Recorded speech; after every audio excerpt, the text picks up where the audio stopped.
இப்படி பாருங்க, வயலின்லேருந்து அப்படியே ட்ரெயின் மூவ் ஆகிறது எப்படி காட்டுற அந்த மியூசிக் கொடுக்குறாரு பாருங்க.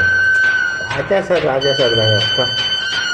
எக்ஸ்ட்ராடினரியான டிஃப்ரெண்ட்டான ஒரு இது எல்லாருமே கொடுக்குறாங்க, இல்லைன்னு சொல்ல. பட் இருந்தாலும் இவரோட அப்ரோச் வே ஆஃப் இது ஆர்டிஸ்டேஷன் வந்து ரொம்ப டிஃப்ரெண்ட்டாக இருக்கு. பாருங்க, இந்த பீட்டை வச்சே அது ட்ரெயின் போகிற மாதிரி பண்ணுறாரு. இது எவ்வளோ பெரிய விஷயம் தெரியுமா? பாருங்க, போகுதே போகுதே என் பைங்கிலே வானிலே, போகுதே போகுதே என் பைங்கிலே வானிலே, நானும் சேர்ந்து போகவும் சிறகு இல்லையே, உறவும் இல்லையே, போகுதே போகுதே என் பைங்கிலே வானிலே. எப்படி மியூசிக் கொடுக்குறாருங்க. அதாவது நான் வந்து ஈஸியாக டக்குன்னு அழுதுட மாட்டேன், ஆனால் இந்த சாங்கை கேட்டேன்னா அழுதுவேன்.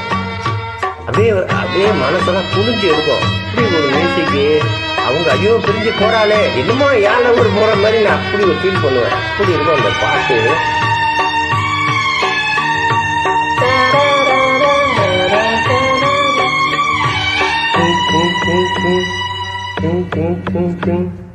சுதி சேரும் போது விதி மாறியதோ, அறியாத ஆடு வடி மாறியதோ, புடவை அது புதுசு இனிந்து ஆளும் மனது, தங்கப்பூவே சந்திப்போமா, சந்தித்தாலும் சிந்திப்போமா, மாயந்தானா,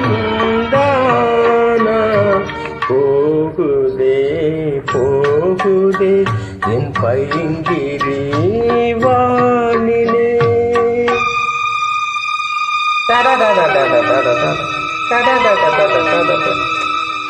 பயங்கரமா இருக்குங்க இந்த பாட்டு. அப்படியே சோகத்தை புரிஞ்சு கொடுக்கும்.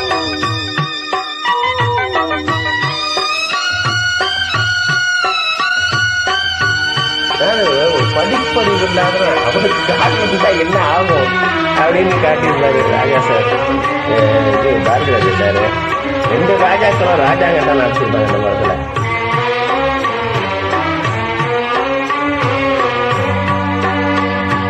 நடந்தாலும் கால்கள் நடை மாறியதோ, மறைத்தாலும் கண்ணீர் மடை தாண்டியதோ, தரைக்கு வந்த பிறகு தவிக்கும் இந்த சிறகு, காதல் எங்கே வெட்டி பேச்சு கண்ணீர்தானே மிச்சமாச்சு, பாசம் ஏது, போகுதே போகுதே என் பைங்கிலே வானிலே, போகுதே போகுதே என் பைங்கிலே வானிலே, நானும் சேர்ந்து போகவும் சிறகு